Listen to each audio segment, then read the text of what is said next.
Welcome to Miss Callie Vlog. Samahan niyo po akong pakinggan ang istoryang ibabahagi ko sa inyo. Magandang araw sa inyong lahat. Itago niyo na lang ako sa pangalang Alfred. 40 taong gulang at taga Marikina. Isa akong jeepney driver. Mula umaga hanggang gabi ay bumabiyahe ako para sa pang-araw-araw na gastusin ng aking pamilya. Halos isang dekada na rin akong nagtatrabaho bilang isang jeepney driver.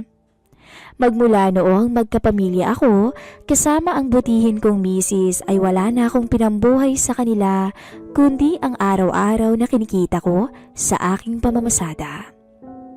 Araw-araw, iba't ibang klase ng pasahero ang nakakasalamuha ko.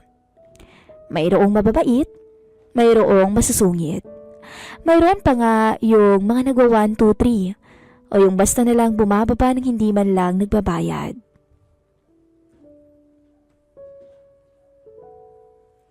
Hindi naman maiiwasan yun. Kaya paunti-unti akong nasanay. Ang mahalaga na lang sa akin ay may kinikita pa rin naman ako at may naiuuwi sa aking pamilya. Lalo na ngayon, nasabay-sabay ang mga gastusin namin sa bahay. Mula sa pagkain namin sa buong araw, baon ng mga anak ko sa eskwelahan at pati na rin gamot ng bunso kong sakitin. Mahirap. Sobrang hirap talaga ng buhay, lalo na't ganitong sakto lang ang kinikita. Kung hindi lang talaga sa mga anak ko at sa asawa kong umaasa sa akin, baka sumuko na ako sa laban ng buhay. Idagdag mo pa ang pagtaas ng mga bilihin ngayon na mas lalong nagpapahirap sa amin. Iba't ibang klase rin ng karanasan ang nararanasan ko sa kalsada araw-araw. Pero mayroon akong isang karanasan na hindi ko malilimutan. Dahil talagang hindi ko inaasahan na maaari pala yung mangyari sa akin bilang isang may edad ng driver. Nagumpisa yon nang may 3 dalaga na sumakay sa aking jeep, 1 taon na ang nakalilipas. Mukhang mayayaman naman sila dahil sa ganda ng mga suot nilang damit at sa kinis at nangingintab nilang kutis ay hindi may pagkakailang may kaya sila sa buhay. Mahalata ring mukhang maaarte at hindi sanay sumakay sa ganitong klase ng sasakyan. Hindi ko nga lang alam kung bakit sa isang jeep lang sila sumakay ng araw na yun. Dahil mayroon naman na ngayong Grab o di kaya ay pwede naman silang mag-taxi na lamang. Pero ng mga oras na yun, iniisip ko na lang na baka nagmamadali sila o di kaya ay malapit lang ang pupuntahan nila. Kuya, pwede ba naming arkilahin tong jeep mo papuntang Cavite? Magbabayad kami kahit magkano. Sabi nung isa sa mga babae. Pare-pareho silang mga naggagandahan. At alam na alam mo talaga na unang tingin pa lang na pare-pareho silang may pera. Mapuputi rin silang 3. Walang tulak kabigin ang kagandahan nila. Sexy rin. Na kahit sinong driver ay matutuwa at gaganahan talaga kung sila ang magiging pasahero. Gusto kong tumanggi dahil masyadong malayo ang Cavite mula rito sa Marikina. Pero hindi ko naman magawa dahil sayang naman ko tatanggi ako, lalo pat pera na ang pinag-uusapan. Masyadong malayo ang Cavite mula dito sa Marikina mga iha. Sigurado ba kayong doon ang punta nyo? Tanong ko. Opo, Manong. Huwag ho kayong mag-alala at magbabayad naman kami kahit magkano eh. Sagot ng isa pa sa mga dalaga. Tumango ako at pinatuloy na sila sa loob ng jeep ko. Silang 3 lang ang pasahero ko noon. Dalang sabi naman nila ay aarkilahin nila yung jeep ko. Pagkapasok pa lamang nila sa jeep, ay naamoy ko na ang espiritu ng alak sa kanila. Pagkatapos ang isa pa sa mga dalaga ay sa katabing upuan ko pa na upo. Hindi na lamang ako umimik at nagsimula na sa pagmamaneho. Nang tumagal-tagal kami sa biyahe, sinulipan ko ang relong pangbisig ko at saka tiningnan kung anong oras na. Mag-aalas 8 na pala ng gabi, pero malayo-layo pa ang biyahe namin. Ilang sandali pa ay naging matanong na ang mga pasahero ko. Parehang tanong nila sa akin habang nasa biyahe. Hindi na rin masyadong matraffic sa daan na binabagtas namin ng gabing yun, kaya mabilis na lang kaming nakarating sa Cavite. Yun nga lang, mukhang malayo-layo pa ang bahay nila. Ilan na bang anak mo, Manong? Tanong ng babaeng nakaupo sa tabi ko. Narinig kong Celia pala ang pangalan niya habang nagkukwentuhan sila. 4, ma'am. Lahat nag-aaral, kaya kailangang magsipag. Ang mahal-mahal para naman gastusin ngayon. Pagkukwento ko. Asawa? May asawa ka na ba, Manong? Tanong naman ng isa pa na nasa likuran na ang pangalan naman ay Marta. Mayroon, ma'am. Matipid na sagot ko. Talaga, Manong? Sabi ko nila, mahusay raw ang lalaki pag may asawa na eh. Piling sabat naman ng isa na nasa likuran. Hindi naman po, ma'am. Siguro lalong sumisipag lang pag may asawa na. Sagot ko naman sa biro ng isang dalaga. Natigil kaming lahat pagkatapos ng konting biruan na yun. Hindi kasi masyadong pamilyar sa akin ang daan na binabagtas namin. Ang babaeng nakaupo sa pampasaherong upuan ang nagtuturo sa akin kung saan kami dadaan. Manong, paano kung sabihin namin sa iyo na wala talaga kaming ipambabayad sa iyo pa uwi dito sa amin? Sabi ng Marta. Sa oras na yun, ay natigilan at nabigla ako sa aking narinig. Hindi ko alam kung nagbibiro lang ba sila o ano. Ma'am, hindi naman ho pwede yung sinasabi niyo. Malulugi naman ako niyan at sobrang mahal pa ng gas. May pamilya rin akong binubuhay, ma'am. Sagot ko na lang. Manong, hindi na namin kasalanan yun. Hindi mo man lang ba naisip na baka pinagtitripan ka lang namin? Sabi naman ng isang kasama nila na tinawag nilang Alondra.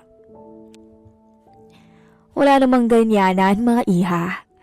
Naghahanap buhay lamang ako. Nakikiusap ako sa inyo.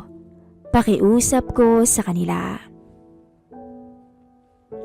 Inihinto ko ang jeep at pinark sa gilid ng kalsada. Tila nanlumo ako sa sitwasyon ko ng panahong yun.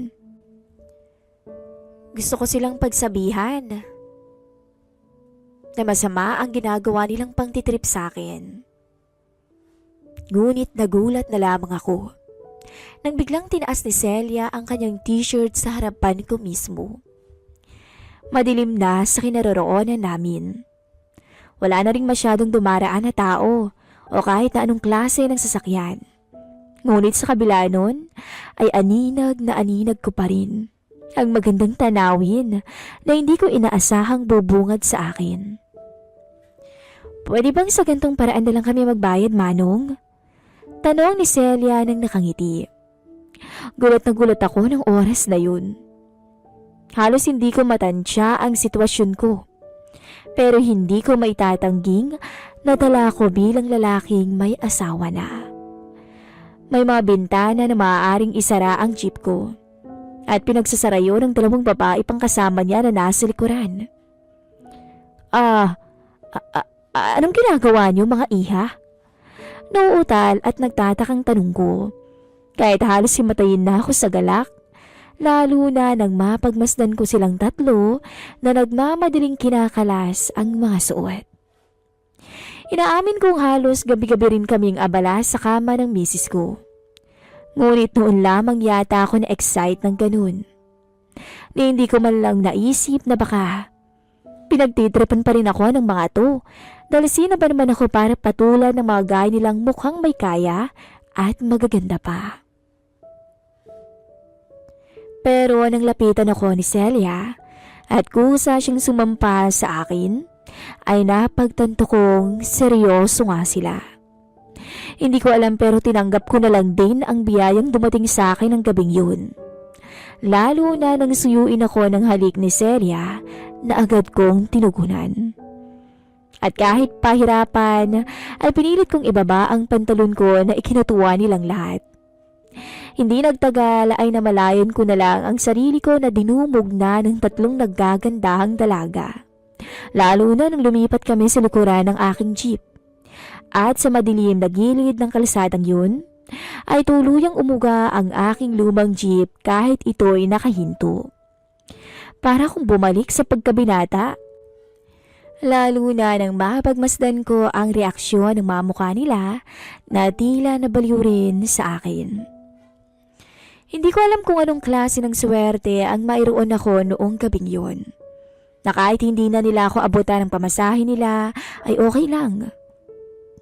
Dahil pwede pa naman akong bumiyahe para mabawi ko ang gas na naaksaya kapalit ng hindi malilimutang karanasan ko bilang isang jeepney driver.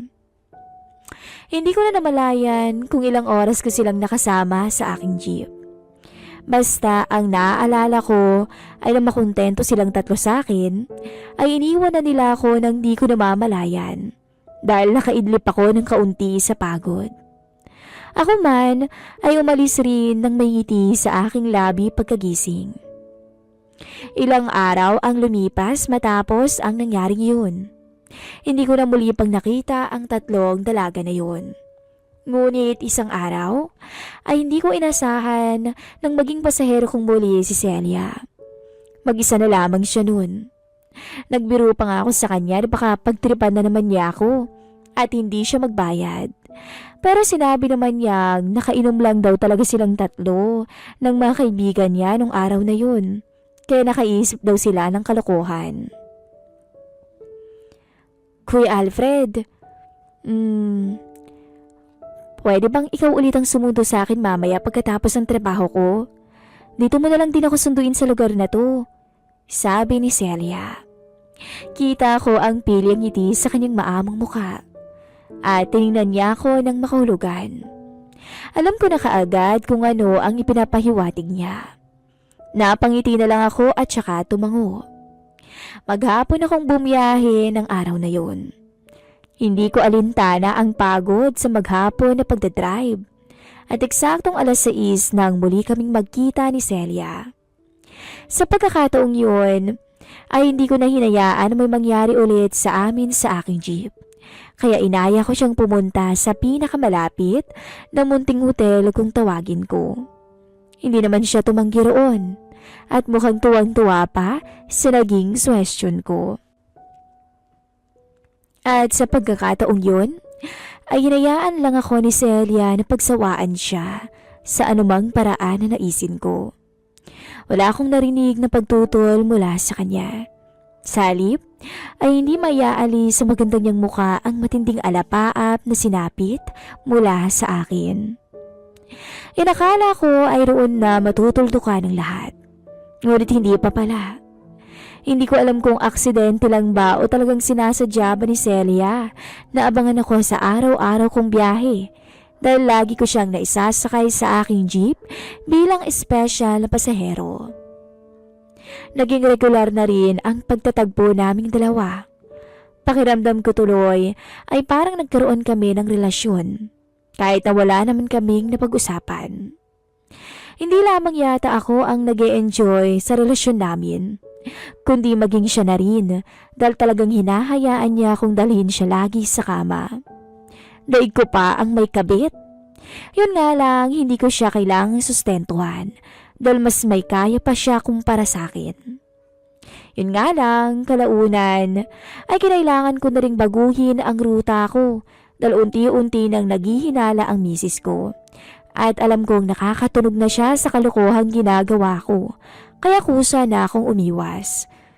Kahit alam ko sa sarili kong talagang naging mundo ko rin si Celia, lalo na sa kama, ay mas pipiliin ko pa rin ang ikabubuti ng aking pamilya. Kaya naman kusa na akong umiwas sa dalaga.